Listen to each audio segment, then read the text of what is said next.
நாடாளுமன்ற பட்ஜெட் தாக்கல் செய்யப்படவிருக்கும் நிலையில் தமிழக மக்களின் எதிர்பார்ப்புகள் என்ன என்பது குறித்து மக்கள் குரல் பகுதியில் எழுப்பப்பட்ட கேள்விகளுக்கு கள்ளக்குறிச்சி மாவட்டம் உளுந்தூர்பேட்டை மக்கள் தெரிவித்த கருத்துக்களை நாம் பார்க்கலாம். நிறைய ஏழைங்க வீடு இல்லாமல் ரொம்ப கஷ்டப்பட்டுட்டு இருக்காங்க. நம்ம மத்திய அரசு சார்பாக கொடுக்குற நிதி பத்தலை. அதை நம்ம உயர்த்தி தரணும். மழை காலத்தில் ரொம்ப கஷ்டமாக இருக்குது. ஸ்கூல்லையும் காலேஜ்லேயும் போய் தங்கிட்டு இருக்காங்க. ஒரு வாரத்துக்கு இந்த மாதிரி தங்கிட்டு இருக்காங்க. அவங்க சாப்பாட்டுக்கோ போட்டிருக்கோ ட்ரெஸ்ஸுக்கோ ரொம்ப கஷ்டப்பட்டுட்டு இருக்காங்க. ரொம்ப சிரமம். ஸோ நம்ம மத்திய அரசு வீடு கட்டுறதுக்காக கொடுக்குற காசை உயர்த்தி தரணும். வரப்போகிற பட்ஜெட்டில் ரயில்வே சம்மந்தப்பட்ட மாதிரி அறிவிப்புகள் வந்தால் ரொம்ப நல்லாயிருக்கும். மதுரை கோயம்புத்தூர்லேருந்து மெட்ரோ ட்ரெயின் போட்டால் ரொம்ப நல்லாயிருக்கும்.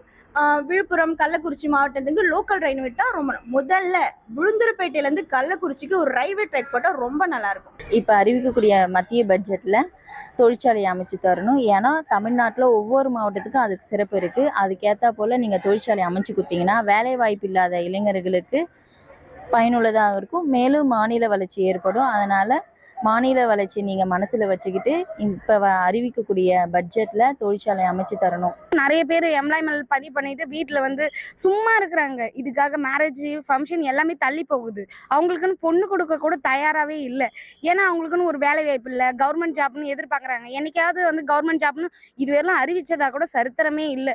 இப்படிலாம் இருக்கக்கூடாது. மத்திய அரசு ஒரு இளைஞர்களுக்கு கண்டிப்பாக கொடுக்கணுன்றதை நாங்கள் வேண்டுகோளாக சொல்கிறோம். இந்த பட்ஜெட்டில் கொண்டு வந்தீங்க அறிவிச்சிங்கனாலே நாங்கள் ரொம்ப சந்தோஷப்படுவோம். நம்ம நாட்டோட முதுகெலும்பு விவசாயம் தான். அது ரொம்ப அழிஞ்சிட்டு வர்றது நமக்கு தெரியும்.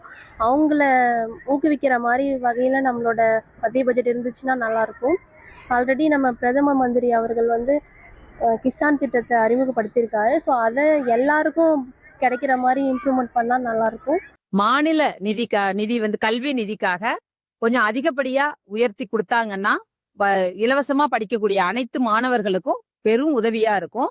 ஸோ அதனால அந்த நிதியை மாநிலங்களுக்கு கொடுக்கும்போது மாநில அரசு நிதியை சமமான அளவில் பங்கிட்டு கொடுக்கும்போது மாணவர்கள் அனைவரும் நிறைய பேர் படிக்கக்கூடிய சூழ்நிலை உருவாகும். இடைநிற்றல் கண்டிப்பாக இருக்கவே இருக்காது.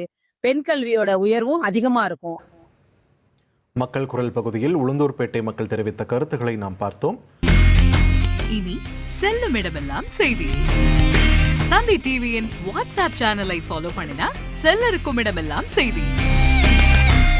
இதோ QR கோட் இப்பவே ஸ்கேன் பண்ணுங்க, ஃபாலோ பண்ணுங்க.